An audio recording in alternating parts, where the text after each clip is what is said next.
대기업도 부채의 너비라. 예. 야, 저는 일단 이 제목 자체가 너무 무시무시한 것 같아요. 자영업자가 부채가 많다. 소상공인이 부채가 많다. 중소기업이 부채가 많다. 이렇게 우리가 많이 들어왔는데 대기업도 부채가 많아진다는 사실은요. 우리 경제 전체가 특히 실물 경제가 굉장히 어려워진다는 이야기입니다. 이게 점점 말입니다. 규모가 확대되죠. 예, 자영업자에서 중소기업, 이제는 대기업. 대기업도 이제 예, 그만큼 위험에 빠졌다 이런 얘기가 나오는 겁니다. 여러분 이거 한번 보세요.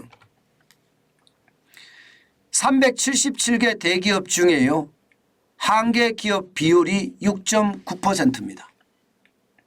6.9%니까 7%에 가깝죠. 적지 않습니다. 이건 대기업이에요. 예, 지금 우리나라에 500대 대기업이 있단 말입니다. 500대 대기업. 뭐 500대 대기업만 조사했다고 생각을 하시면 됩니다. 500대 대기업 중에 말입니다. 377개가 사업보고서를 제출했습니다. 그 사업보고서를 제출한 377개를 분석을 해봤더니 예, 무려 말입니다. 26개가 한개 기업 비율이더라. 6.9%입니다. 한개 기업이라는 게 뭡니까 여러분? 벌어서 이자도 못 갚는 기업을 한개 기업이라고 해요. 이자 보상 배율이 1 미만인 것. 1 미만인 것을 한개 기업이라고 하는데 대기업의 한개 기업이 이렇게 많아졌다는 건 여러분 충격적이지 않으세요? 와, 저는 굉장히 충격적이라고 생각합니다. 6.9%면 결코 낮은 숫자가 아니거든요. 이게 우리나라에서 잘 나간다는 500대 대기업 중에 377개가 사업보고서를 제출했는데 377개의 보고서를 봤더니 예, 그 기업들이 지금 심각하다 이런 얘기잖아요. 와, 저는 이것이 예, 지금 쉽게 말하면 실적에 대한 충격 내지는 부채에 대한 폭발 이런 것이 점점 자영업자에서 중소기업 대기업으로 확산되는 분위기라고 봅니다. 게다가 말입니다. 377개 기업 지난해 이자 보상 배율 평균이 얼마인지 아세요? 4.3이었습니다. 4.3. 예, 4.3배죠. 정확히 따지면. 2021년은요. 2021년 딱 1년 전이에요. 7.8배였습니다. 7.8배가 4.3배가 됐습니다. 이것도 심각하죠. 이것도 저는 심각하게 봅니다. 제가 여러분들에게 2월 달에 소매 판매가 쭉 올라갔기 때문에 뭐 기업이 이게 경제가 뭔가 좋아지는 모습을 보인다. 이런 시장의 분석에 제가 반대로 이야기했죠. 아니다. 시장에서 이거는 재고 떨이를 하는 거다. 제가 그 말씀을 드렸습니다. 재고 떨이를 하는 거라고. 실제 재고 떨이를 하는 게 맞았잖아요. 기업이 지금 상황이 좋지 않거든요. 실제로도 한번 보실래요? 377개 기업의 어떤 상황입니다. 여러분, 큰 게 영업이익이거든. 영업이익. 파란색이 말입니다. 2021년에 207조 4,683억 원이었습니다. 영업이익이. 이게 확 줍니다.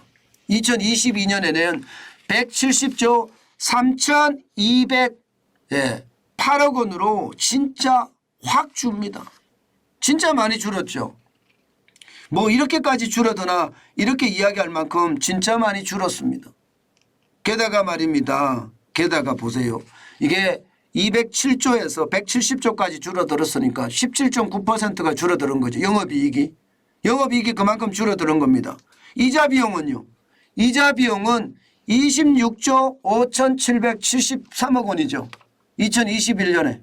그런데 2022년에는 39조예요. 39조 9,166억 원. 무려 말입니다.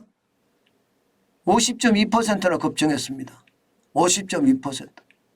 그러니 이자에 대한 부담이 지금 엄청나다는 이야기가 되는 거죠. 실제로 말입니다. 이자 보상 비율이 7.8% 4.3배로 7.3배에서 4.8배로 떨어지는 것도 무섭다 생각을 하는데 지금 떨어지는 속도가 너무 빨라지고요. 대기업들조차도 이러다가 저는 줄폐업하는 것 아닌가 이런 생각도 해요. 377개 중에 26개가 벌어서 이자를 못 갚는데 이게 1년이 가고 2년이 가면 어떻게 될까요? 예, 저는 1년이 가고 2년이 가면 대기업도 못 버틴다고 생각합니다. 벌써 1년이 갔잖아요. 게다가 오늘이 벌써 4월입니다. 1년 중에 또 4개월이 또 지나갔습니다. 연말 갔을 때 대기업들이 버텨낸다는 보장이 어디 있습니까? 저는 상황이 진짜 어려워진다고 생각을 합니다. 실제 말입니다. 한계 기업 비중은 한국은행에서 조사한 거예요. 보면 2022년 추정치가 18.6%입니다. 18.6%. 여기는 연간 사업보고서를 공시한 외부 감사 대상 기업을 대상으로 했는데 18.6%니까 10개 중에 2개가 어렵다는 이야기잖아요. 10개 중에 2개. 저는 이미 이거는 2022년 수치는 더 넘어섰고요. 2023년은 더 심각해질 수 있다고 저는 봅니다. 결국 말입니다. 자영업자 부채가 심각하다. 그 말씀을 드렸는데 이제 중소기업이 심각하다. 좀 더 나아가서는 대기업이 심각하다. 이런 말까지 나온다는 것은 여러분 결국 실물 경제가 나쁜 것이 더 확산된다. 이렇게 해석하는 게 맞습니다.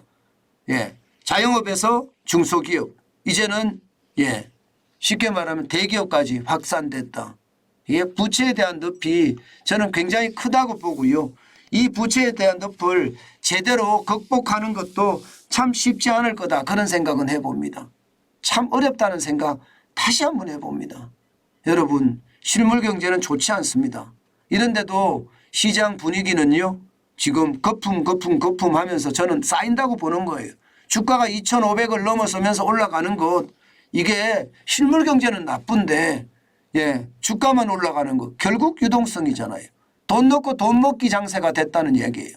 돈 넣고 돈 먹기 장세에 자칫 잘못하면 큰 화를 당할 수 있다는 것 아마 여러분들도 잘 아실 겁니다. 조심하고 또 조심하는 거 잊지 마시고요.